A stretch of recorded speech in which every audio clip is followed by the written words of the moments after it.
오늘은 제10회에 이어 제11회를 낭독해 드리겠습니다. 3. 카드를 만들어 알파벳을 익히며 영어에 접근하다. 첫날에 처음 영어 공부는 종이 카드를 만들어 알파벳 인쇄체, 대문자, 소문자, 필기체, 대문자, 소문자를 눈으로 익히는 것으로 시작하였습니다.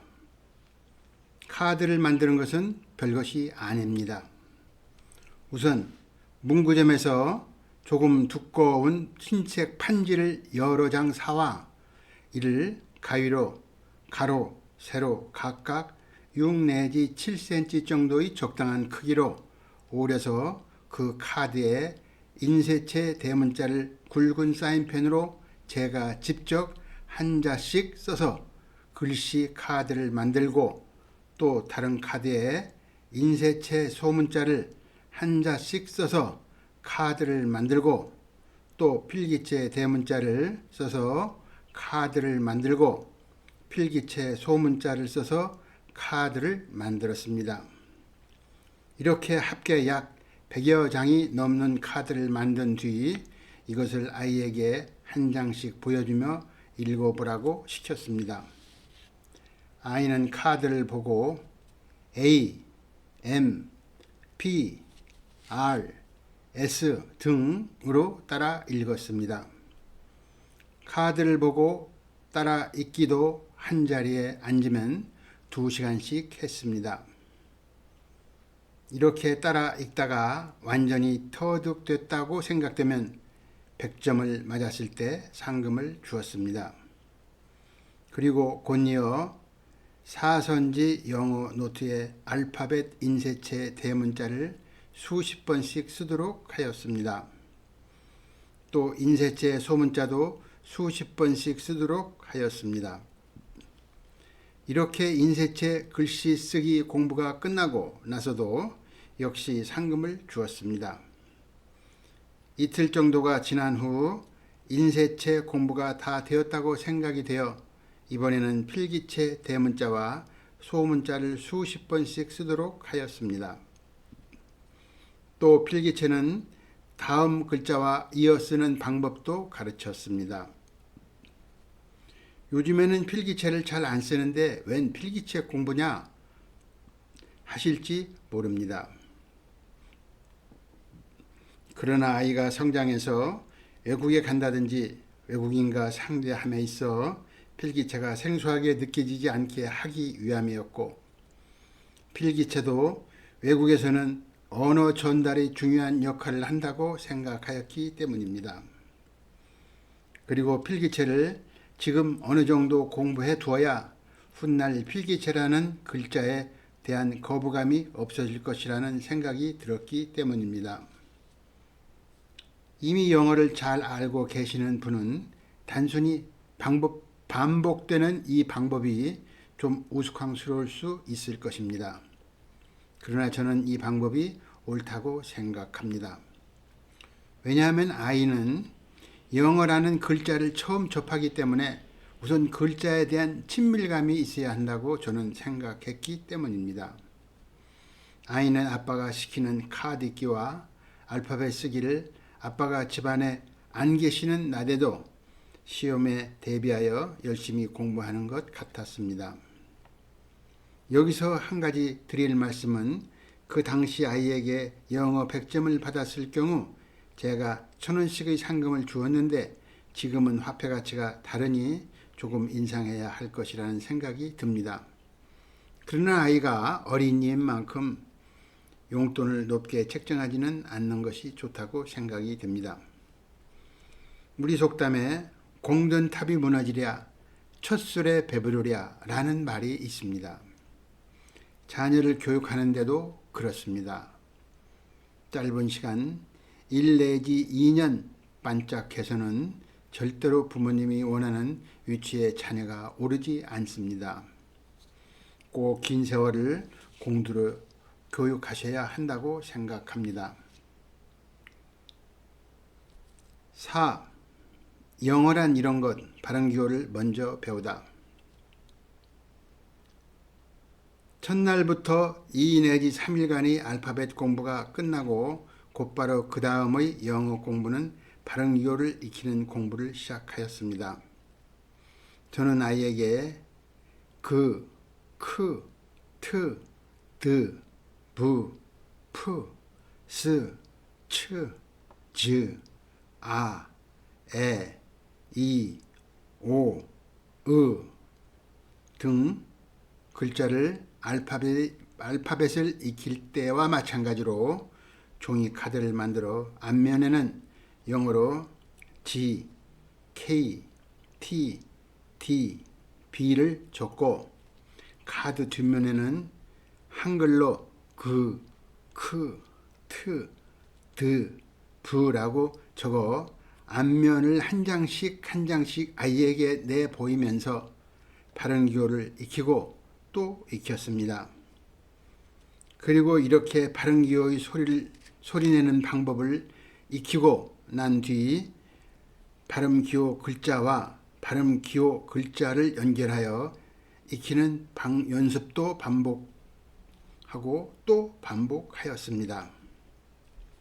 예를 들어 연습 종이에 영어로 데스크라는 단어를 적고 이 단어의 발음 기호에는 단어 옆에 큰 괄호를 사용하여 데스크라고 적었습니다. 그리고 이를 하나씩 발음하면 드, 에, 스, 크라고 읽는데 이를 빨리 합하여 데스크라고 발음한다고 가르쳤습니다. 펜도 역시 발음 기호는 펜으로 적고 이를 하나씩 발음해 보면 푸에엔이라고 하고 빨리 합하여 발음하여 펜으로 발음한다고 가르쳤습니다. 이렇게 발음하는 것은 영어도 소리 글자요, 한글도 소리 글자이므로 글자를 보고 소리 나는 대로 그냥 발음하면 된다고 알려주었습니다. 한글도 예를 들어 주었습니다.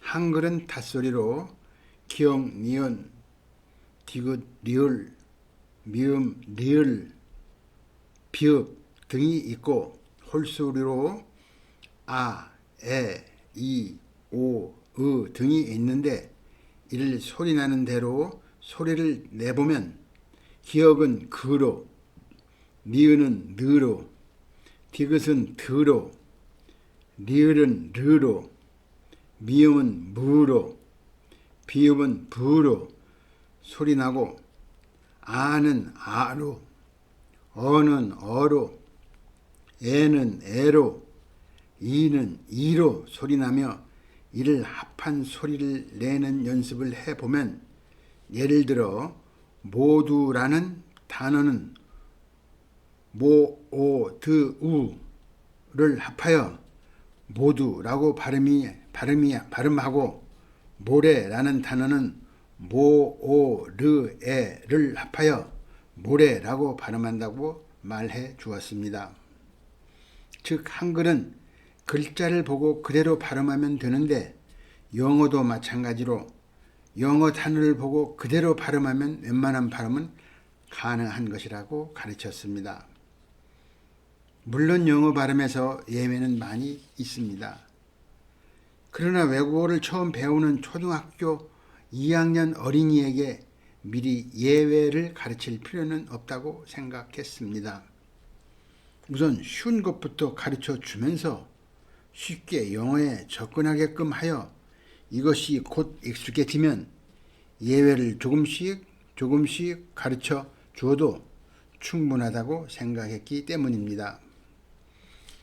그리고 한간에는 영어 발음이 원어민과 거의 같아야 한다면서 처음 기초부터 발음 공부를 열심히 하는데 저는 그것은 그리 중요하지 않다고 생각합니다.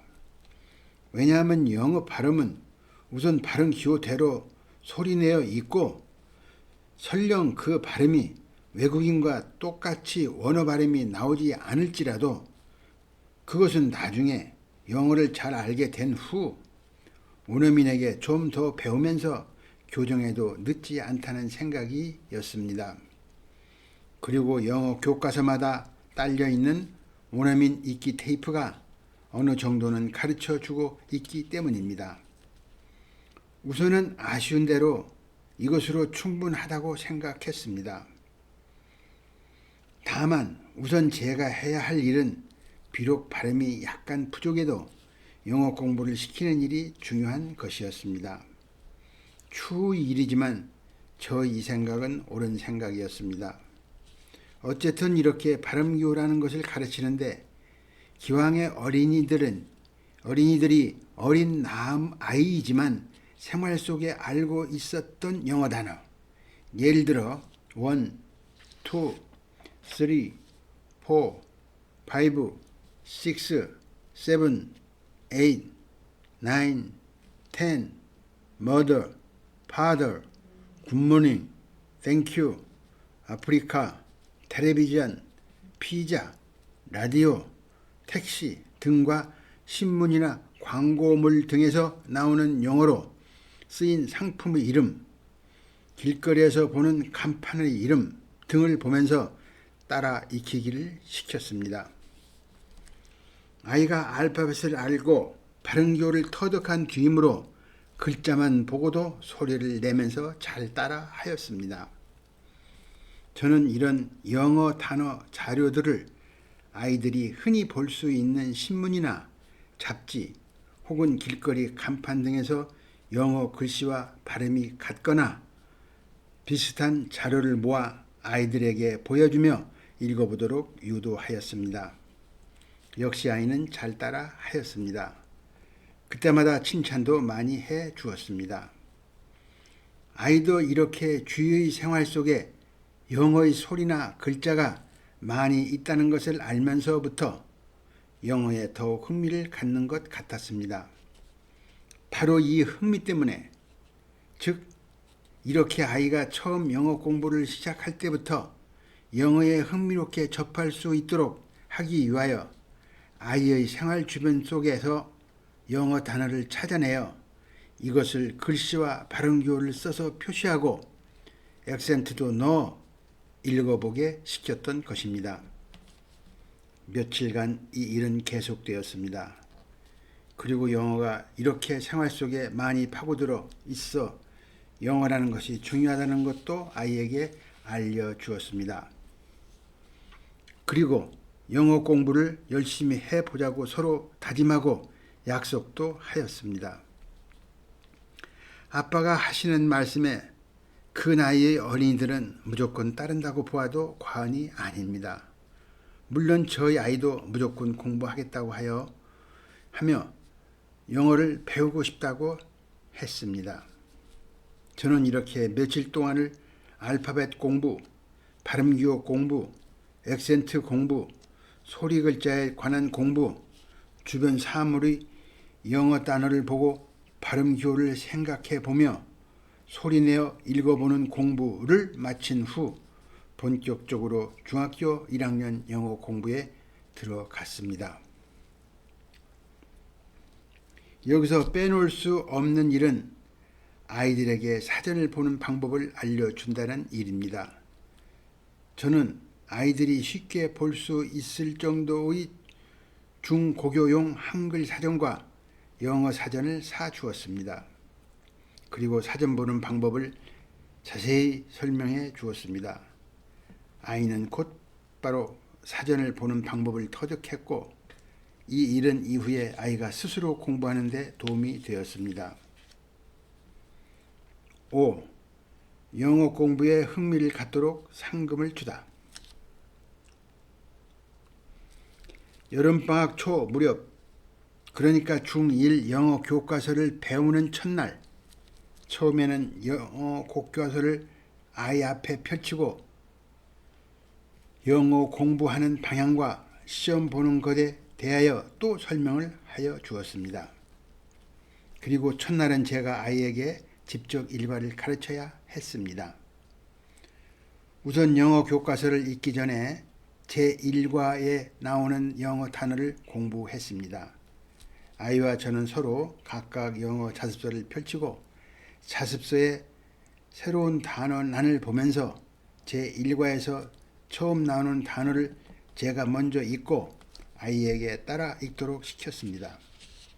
몇 번을 반복하여 읽어보고 그 다음에는 혼자서 발음기호를 보며 읽도록 시켰습니다. 역시 잘 따라 했습니다. 이렇게 몇 번 반복한 뒤 이번에는 영어 교과서를 가지고 본문을 보면서 이것도 역시 제가 먼저 한 문장을 읽고 아이에게 따라 읽도록 시켰습니다. 그리고 제가 영어 교과서의 본문을 끝까지 한번 읽고 아이에게 본문 전체를 읽도록 시킨 뒤 또 반복하였습니다. 이렇게 여러 번 반복한 뒤 좀 전에 영어 단어를 배우면서 뜻을 알고 있기 때문에 한글로 해석도 해 주었습니다. 그 뒤 아이에게도 해석해 보라고 하였습니다.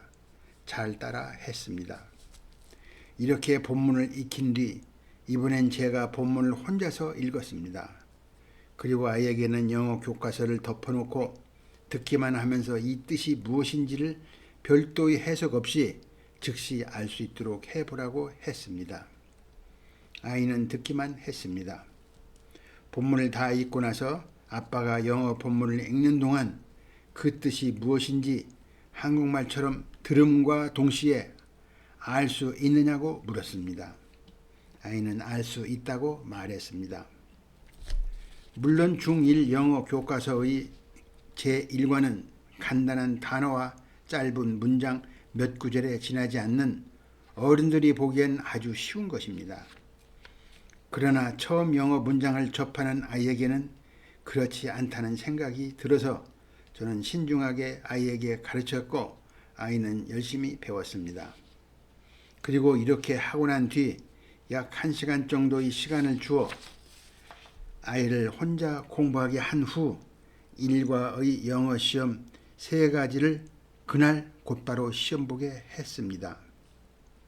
첫째, 단어 받아쓰기 시험과 둘째, 인쇄체, 필기체 5번 쓰기 시험. 셋째, 읽기와 해석하기 시험. 아이는 이 3가지 시험에 모두 합격하였습니다. 영어 단어를 쓰는 글자의 모습은 숙달되지 않았지만 그래도 잘 썼습니다. 영어 읽기는 빠른 속도로 억양을 넣어 잘 읽었습니다. 3가지 시험에 합격한 후 상금을 주었습니다. 아이는 무척 기뻐했습니다. 정말 이 상금을 제 마음대로 써도 되냐고 물어보는 것이었습니다. 그렇다고 대답해 주었습니다. 그리고 곧바로 저는 제2과의 시험에 대하여 설명했습니다. 오늘 시험 본 것과 같이 2과도 시험을 볼 것이다. 영어 단어는 자습서를 보고 새로운 단어 안에 나오는 단어의 쓰기와 뜻을 공부하여라. 그 안에 영어 단어 받아쓰기 시험을 볼 것이다. 지금같이 아빠가 영어 단어를 부르면 너는 단어와 뜻을 받아 쓰는 것이다. 영어 쓰기도 사선지 영어 노트에 본문을 5번씩 필기체와 인쇄체로 각각 써라. 읽기도 스피드 있게 읽어라. 발음이 틀리면 안 되고 억양도 넣어라. 또 해석도 해라. 내일 이 모든 3가지를 다 시험을 볼 수 있으면 한꺼번에 다 시험을 보아도 좋다. 저는 아이에게 할 수만 있으면 얼마든지 앞당겨 시험을 볼 수 있다고 말해 주었습니다. 첫날 이렇게 아이에게 영어 공부를 시키고 나니 공부를 한 시간이 3시간이 넘었습니다. 저는 피곤한 줄도 몰랐습니다. 기쁘기만 하였습니다. 아이도 기뻐하며 즐거운 것 같았습니다. 내일 시험 3가지를 다 보겠다는 것입니다. 저는 제가 자식에게 영어 공부를 가르칠 수 있다는 것이 그렇게 행복할 수가 없었습니다. 제가 영어를 아이에게 가르치는 동안 아내는 작은 아이를 돌보며 줄곧 옆에 있었습니다. 부부가 집에서 아이에게 영어 공부를 시키는 데 있어 그 성공 여부는 아빠가 집에 없는 낮 시간에 엄마가 아이들과 어떻게 생활하면서 공부를 시키느냐에 따라 성공이다, 실패다를 결정할 수 있을 정도로 엄마의 위치는 중요하다고 생각합니다. 엄마는 아빠가 낮에 직장에 있는 동안 아이에게 영어 공부를 할 수 있는 분위기를 만들어주고 아이가 모르는 것이 있으면 알려주면서 아이의 행동을 관찰하려면 이 모든 것이 아빠가 없는 낮에 일어나는 엄마의 몫이기 때문입니다. 사실 저는 퇴근 후에 낮 시간 동안에 아이가 영어 공부를 한 내용에 대하여 시험 보는 일만 담당할 뿐이니 낮 동안 아이들이 공부하는 것은 아빠보다는 오히려 엄마의 손에 달렸다고 보아야 할 것입니다. 그래서 엄마의 낮 활동이 중요한 것입니다. 저는 다음날 퇴근 후 집에 와서 아이에게 영어 시험을 볼 수 있느냐고 물었습니다. 아이는 오히려 시험을 보려고 아빠 오시기를 기다리고 있었습니다. 시험은 3가지 모두 치렀습니다. 그리고 모두 합격을 하였습니다. 아이는 기뻐했습니다. 아이 자신이 새로운 영어 공부라는 노력을 해서 기뻤을 것이고 부수적으로 상금을 받았으니 얼마나 기쁘겠습니까? 여기서 아이들의 용돈에 관한 본인의 생각을 잠시 말씀드려 볼까 합니다. 우리는 가끔 어린이들의 용돈에 관해 여러 방법이 어떤 방법이 좋은가에 대한 교육학자들의 말씀을 듣습니다. 그분들이 하시는 말씀의 내용을 들어보면 교육학자들은 아이들에게 심부름이나 가사를 좀 도와주면 용돈을 주어 스스로 아이에게 용돈을 올바르게 사용하는 방법에 대하여 터득하게 하는 것이 교육상 좋다고 말을 합니다. 저도 아이들을 가르치는 부모의 입장으로서 교육학자들이 하는 이 말씀의 뜻을 모르는 것은 아닙니다. 용돈을 올바르게 쓰게끔 하는 것에 대해서는 교육학자들과 저의 견해는 일치합니다. 그러나 용돈을 벌게 하는 과정에서 약간의 견해를 달리합니다. 심부름을 시킨다거나 가벼운 가사일을 도우면 일정액의 용돈을 주는 것 등의 일, 글쎄요. 그런 일들이 아이들에게 용돈을 줄 만한 일이 될까요? 심부름을 시키거나 가벼운 집안일을 돕는 것은 가족으로서 당연한 일이라고 저는 생각합니다. 집안에 어떤 일이 있을 때 아이들이 잠깐 도와주는 것은 당연한 일이 아닙니까? 가족이 협력하는데 어떤 보답이 있어야 합니까? 이런 구실은 교육학자들이 어린이에게 용돈을 주는데 별로 내세울 일들이 어린이에게는 없기 때문에 궁여지책으로 짜낸 방법 중에 하나라고 보입니다.